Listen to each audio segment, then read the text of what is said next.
بسم الله الرحمن الرحیم. ښه راغلاست قدرمن انجینر صاحبانو. هیله من یم چې ټول به روغ او جوړ یاست.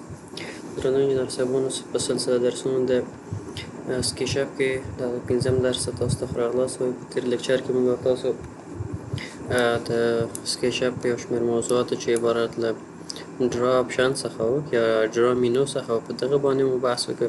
نن هم راځو په پوش پولو، موو، فالو میو، روټیټ په دغه موضوعاتو باندې بحث کوو.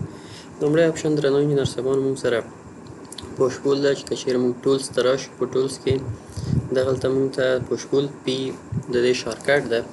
نو بناً مخکې د دې څخه راځو یو دانه مستطیل ترسیموو، یو مستطیل ترسیموو، یو دایره ترسیموو مثلا په دغه شو سره، یو قوس ترسیموو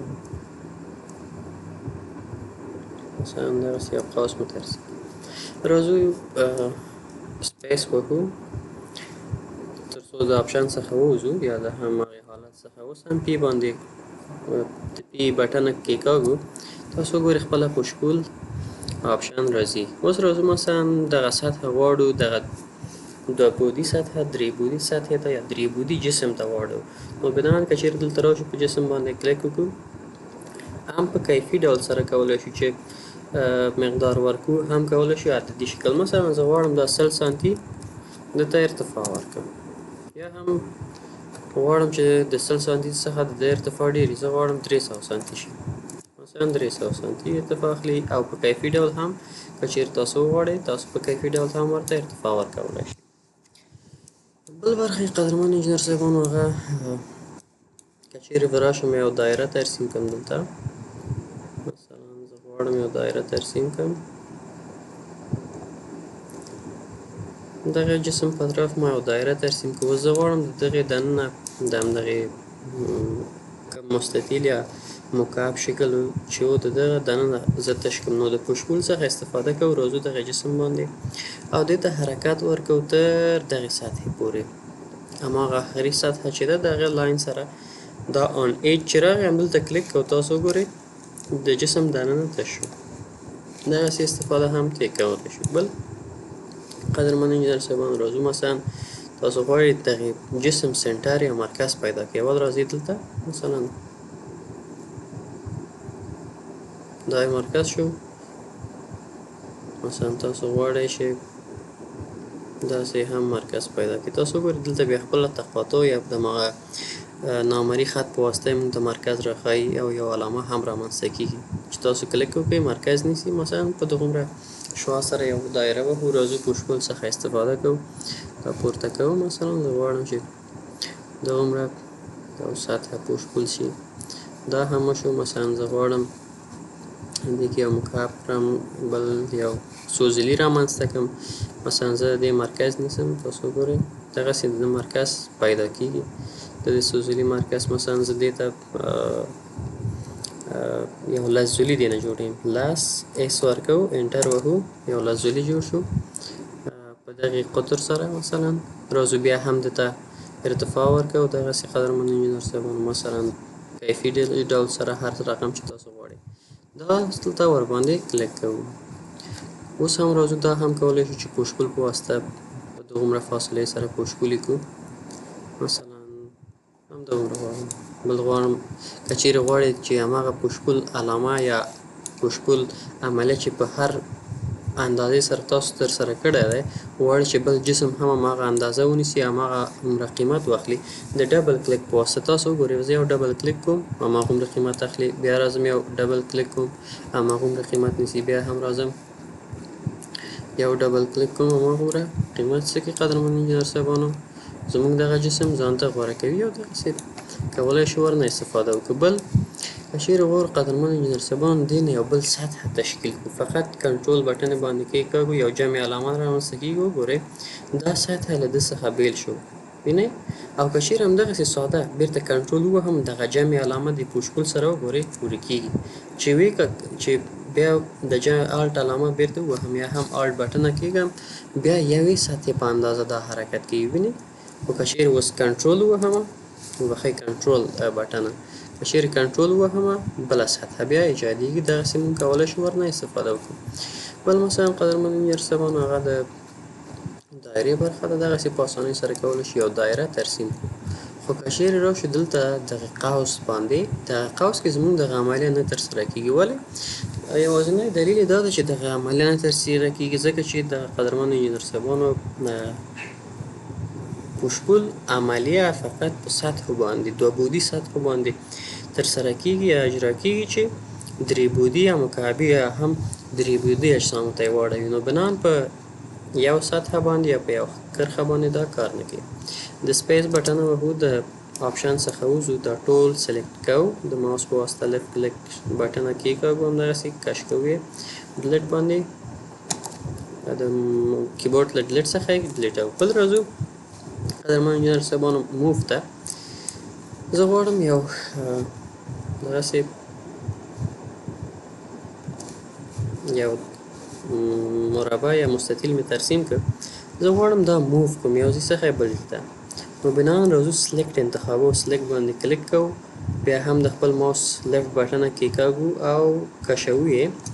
دغه ټول جسم انتخاب شو. اوس راځو موف باندې، موف بټنه د یوې څنډې څخه یا هر ځای څخه چې تاسو غواړئ، حتی د خپله سطحې څخه یا څنډې څخه کلیک به کوئ، هر چېرته یې غواړئ چې موقعیت ورکړئ هملته یې موقعیت ورکولی شئ. خو که چیرې تاسو ټول جسم انتخاب نه کړئ درنو انجینر صاحبانو او موف باندې کلیک وکړئ، تاسو وګورئ مثلا زه غواړم دا موف کوم، وګوره یوه څنډه یې حرکت کوي.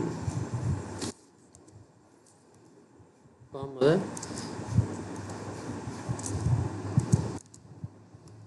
یوه څنډه یې حرکت کوي. مثلا که چیرې تاسو شفت بټنه کېکاږلي حالت کې ونیسئ، مثلا دغې سور محور سره دا هماغسې څرخي.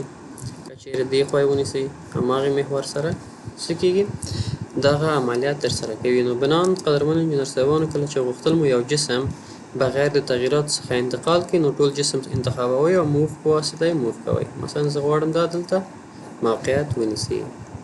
پوشپول څخه استفاده کوو، دغه جسم ته ارتفاع ورکوو 1000 سانتي مثلا یا هر څومره چې وي. زه غواړم دغه جسم څه کړم، انتقال کړم. که چیرې راشم د یوې زولې څخه یې ونیسم، تاسو وګورئ دغسې حرکت کوي. بېرته سپیس وهم، بیا راځم موف ته. مثلا زه له دې څخه چې که چیرې واخلم، تاسو وګورئ دې خوا خوا ځي. بیا هم سپیس وهم، موف باندې کلیک کوم، موف بټنه چې ووهئ شارکټ یې موف ته دغسې وګورئ. که چیرې تاسو شفت ونیسئ، بیا یو ځانګړي محور سره، مثلا اوس سور محور سره تاسو وګورئ حرکت کوي. بل محورونو ته هیڅ حرکت نه کوي، فقط سور محور باندې. سپیس وهو، بیا موف وهو، مثلا زه راځم شفت نیسم، تاسو وګورئ فقط اوس هماغه شین یا آبي محور سره حرکت کوي. دغسې کولی شو له موف څخه استفاده کړو. که چیرې غواړو چې ټول جسم حرکت ورکړو، ټول جسم انتخابو، موف څخه استفاده کوو، یوې څنډې څخه نیسو او حرکت ورکوو، دغسې حرکت کوي. دغسې قدرمن انجینر صاحبانو موږ کولی شو چې څه وکړو، د مختلف اجسام یا مختلف عناصر موف کړو. نو بنان د موف څخه هم کولی شو په دغسې ډول سره استفاده وکړو. بل آپشن موږ سره قدرمن انجینر صاحبانو هغه د فالومي ده. فالومي څرنګه استفاده کېږي، مثلا زه راځم دغلته یو خط ترسیموم، تاسو وګورئ دغلته مې یو خط ترسیموم. مثلا زه درنو انجینر صاحبانو غواړم چې دغه څنډه چې دغه څنډه سر تر پایه کټ کړم. که چیرې پوشپول څخه استفاده وکړو، راځئ همدغه چاره موږ ته ترسره کوي، دا کټوي. زه غواړم دا په څلورو څنډو کې وي، مثلا څلورو څنډو کې دا راته کټ کړي. اوس راځم همدغسې یو بل خط دلته کشوم، مثلا دغسې کوم. خو تاسو دې ته پام وکړئ قدرمن انجینر صاحبانو چې دا په هماغه محور باندې بیا حرکت کوي. بنان د دغې ستونزې د حل لپاره موږ څه کوو، کنټرول زیډ وهم، بېرته شاتګ کوم، د فالومي څخه استفاده کوو. څنګه؟ مثلا زه غواړم دغه هم به زه به ډیلیټ کړم، دغه څنډه یوه څنډه کې تاسو یو دغه ورکړم، دغه غواړو چې څلور خواوو په واسطه همدغه څنډه یې کټ شي. زه غواړم فالومي وهم، همدغه څنډه انتخابوم، راځم حرکت کوم، داسې حرکت کوم په دغې محور، بالاخره دغې محور باندې حرکت کوم. تاسو وګورئ دغسې زموږ جسم برش کوي یا دغسې زموږ جسم کټ کوي. بېرته کنټرول زیډ وهم، شاتګ کوم، دا یو طریقه. بل طریقه هم لري، مثلا تاسو راځئ سلیکټ ته راځئ قدرمن انجینر صاحبانو، سلیکټ باندې کلیک کوئ، هماغه سطحه چې غواړئ هماغې سطحې په اطراف د برش ترسره شي، هماغه سطحه باندې تاسو یو ځل کلیک کوئ، انتخاب شو، اوس راشئ فالو می ته، فالو می انتخاب کړئ او همدغې باندې یو کلیک وکړئ، دغسې په اسانۍ سره څه کېږي قدرمن انجینر صاحبانو، دغه عملیه اجرا کېږي. بیا کنټرول زیډ وهم شاتګ کوو. یو بل طریقه هم لري چې هغه عبارت ده د فالو می باندې کلیک کوو، راځو دغه جسم باندې یو کلیک کوو، یو ځل آلټ بټن نیسو او بیا هم خپل د ماوس لیفت بټن کېکاږلي حالت ته نیسو او پورته کوو یې. تاسو وګورئ دغسې حالت کې هم ورنه استفاده کولی شو، چې دا باید څلور خواو ته تللی وای، خو خیر مثلا آلټ بټن وهم، دا باید کار وکړي. خیر زه کنټرول زیډ وهم، مثلا فالو می، یا هم یو ځل دا انتخابوم، فالو می وهم، آلټ بټن کېکاږلي حالت کې دغسې تاسو وګورئ په یو دغه سره دا کار کوي. مثلا بیا کنټرول زیډ وهم، دغه سطحه باندې کلیک کوم، تاسو وګورئ یوې بټن په کېکاږلو سره دغسې کولی شو له دې څخه استفاده وکړو. نو دا قدرمن انجینر صاحبانو موږ سره د فالو می څخه چې څنګه استفاده کولی شو. مثلا زه راځم درنو انجینر صاحبانو یو جسم غواړم ترسیم کړم، دا هم ډیلیټوم، دا هم ډیلیټوم، یو لاین اخلم، مثلا دلته کلیک کوم، دغومره دغومره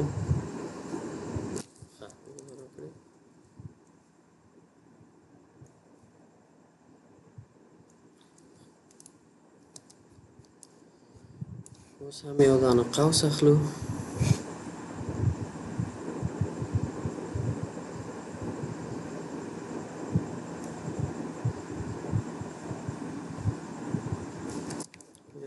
یو بل قوس واخلم،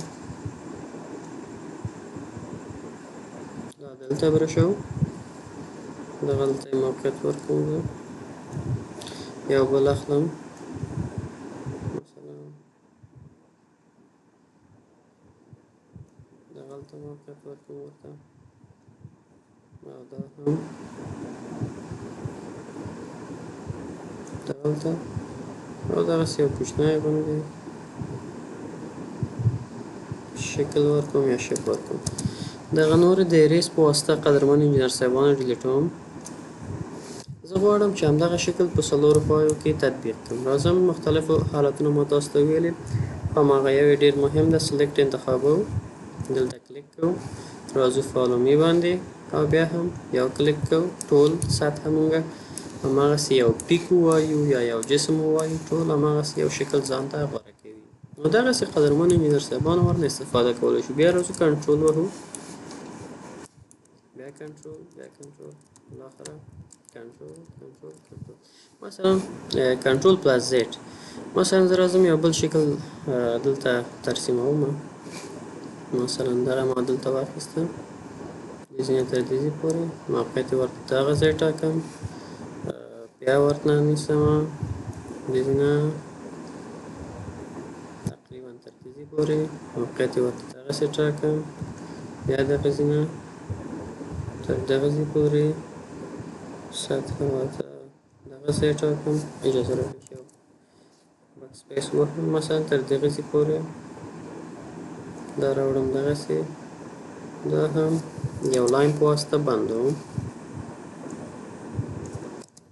مثلا زه غواړو قدرمن انجینر صاحبانو چې دغسې یو شکل ټول جسم په اطراف کې مونږ ترسیم کړو. راځو سطحه انتخابوو، فالو می د باندې یو کلیک کوو، تاسو وګورئ ټول جسم یې مونږ ته ورکړ، ځکه دلته یو بل سره بافت شوی نه و. دلته که چیرې زه یو لاین واخلم، مثلا د مثال په ډول دغلته یو لاین واخلم، دغلته دا کټ کړم او دا تبدیل کړم، ممکن اوس راشو دغه یو کلیک وکړو دغه جسم په اطراف، اوس فالو می استفاده کوو او دې نه ځکه وګورئ دغه سطحه ټول انتخابېږي. دلته او دلته وینئ دغه بل اکسس باندې مونږ دغه خط ترسیم کړی، دغلته تېروتنه ده. نو بنان که چې دغسې یو خط باندې دغه قید کوم، تاسو اوس که چیرې وګورئ مثلا دغسې یو شکل غواړئ، سطح پورتني سطح باندې کلیک کوو فالو می وکړو دغسې یو جسم مونږ ته راکوي. نو دغسې قدرمنو انجینر صاحبان د فالو می څخه استفاده کوو. بل مونږ سره درنو انجینر صاحبانو هغه روټیټ ده. مثلا یو جسم غواړي چې روټیټ کړي یا محور باندې هغه جسم به انتخابوي که 2 بعدي یا 3 بعدي. روټیټ باندې کلیک کوئ تاسو وګورئ یو شین محور سره لري شین. بل تاسو که چیرې دلته وګورئ سور کېږي. بل که چیرې تاسو وګورئ بعضې وخت هغه دغسې شین رنګ ځان ته غوره کوي. هر محور په اطراف چې تاسو غواړئ ویې څرخوئ هماغه انتخابوئ هماغه محور نیسئ. مثلا زه دغې محور په اطراف زه غواړم دا ونیسم. لومړی فرست پوینټ مو ورته واخیسته بل اینډ پوینټ اخلو. اوس وګورئ د هماغه شین محور په اطراف څرخي. دغه محور په اطراف وګورئ همدې په اطراف څرخي دغه جسم. که چیرې تاسو غواړئ بیا هم روټیټ څخه استفاده وکړئ. دا ځل که چیرې تاسو غواړئ چې د دغې محور سره دا وڅرخي مثلا راځئ دغه موقعیت ورته انتخابوئ وګورئ دغسې مختلف چرخشونه کوي. تاسو کولی شئ چې زاویه ورکړئ. مثلا زه وایم چې 150 یا 1000 څومره چې دغسې.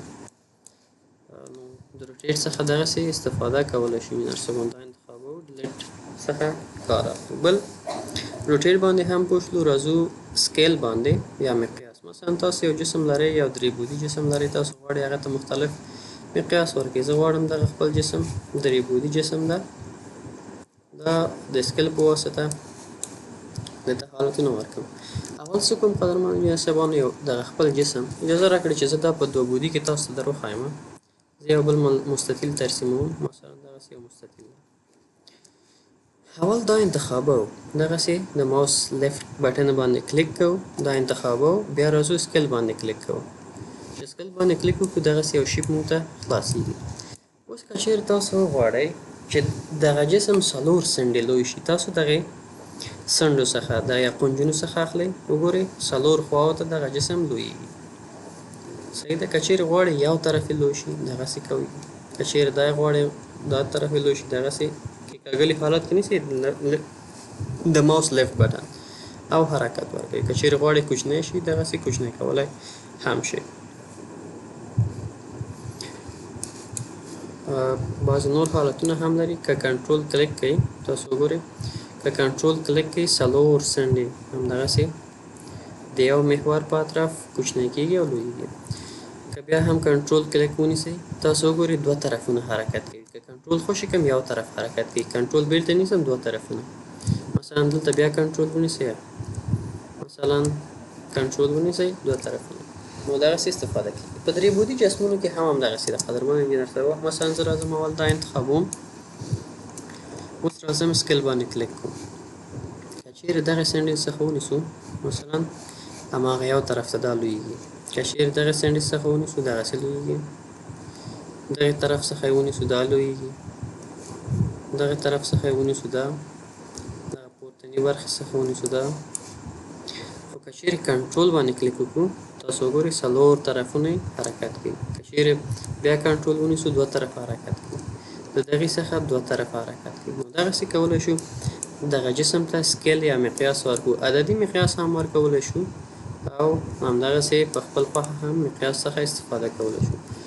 د منځني محور څخه هم تاسو کولی شئ یا د منځني نقطې څخه هم تاسو فقط دغه شینو بټنو باندې تاسو کلیک وکړئ نور حرکت ورکړئ. هر څه چې تاسو غواړئ هماغسې تاسو کولی شئ ورنه استفاده وکړئ.